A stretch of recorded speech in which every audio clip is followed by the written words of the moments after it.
let's cut through the crap here. If you were a 1974 Chevy Nova, it would make sense to diagnostically look at individual parts and pieces and try to swap those things out and like make a change that allows the car to continue to operate. That's how a lot of people approach health.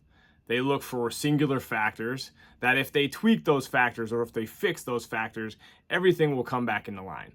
And to some extent, there is some validity to this.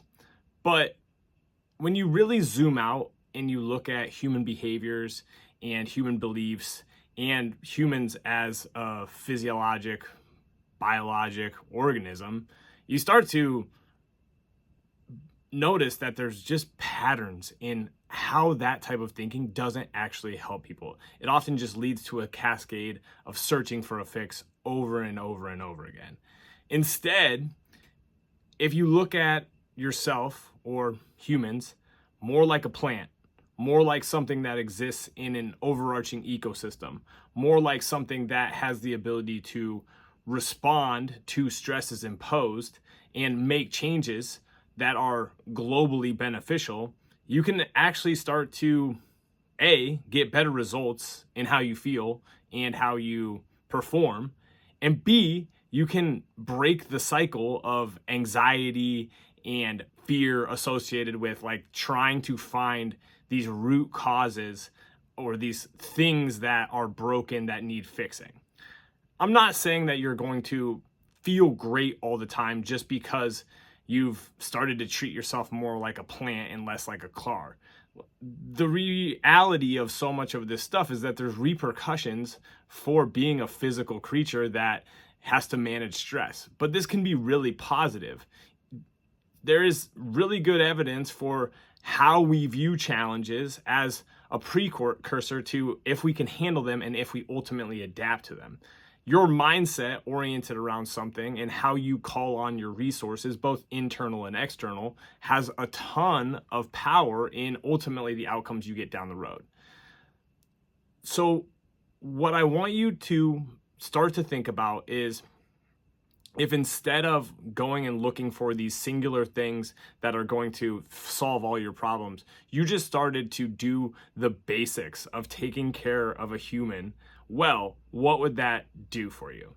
Today, earlier, I talked to one of my clients who's busy, they have a young child, and honestly, they're struggling. She wanted a challenge, which I think is awesome. And I think this is the power of challenge. This is the power of something like 75 Hard, or the power of a 6-week sprint to get yourself into this state where you see the finish line and you can work on things that you know are beneficial.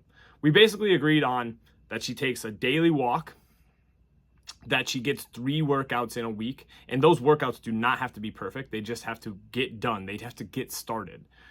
She logs her food in some way, shape, or form. We agreed basically just to write down what she eats to make sure that she's actually consuming enough and fueling herself well, because she has the tendency to bounce back and forth, right? So we want to bring some consciousness to that.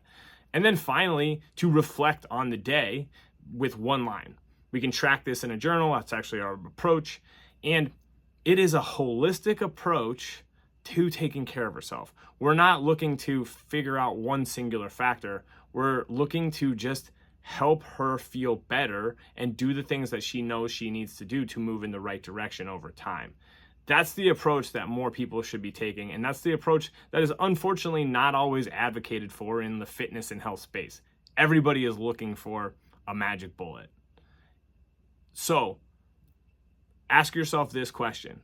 If I spent some time taking care of myself the way that you probably know you should, what would happen? And this is hard. It requires you to make sacrifices. It requires you to plan. It requires you to do simple stuff for a long period of time and stop looking for quick fixes all the time and learn to manage your anxiety, because let's be honest, that's what's driving a lot of this stuff for people. So let's cut through the crap, focus on the basics, do them for a long time, course correct on a regular basis.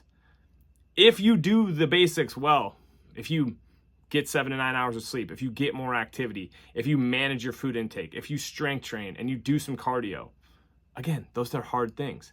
But if you do those things for 6 months or a year and you're still really struggling, you're still feeling awful, then go check out some deeper issues that you might be having. That's all I got for today. Peace.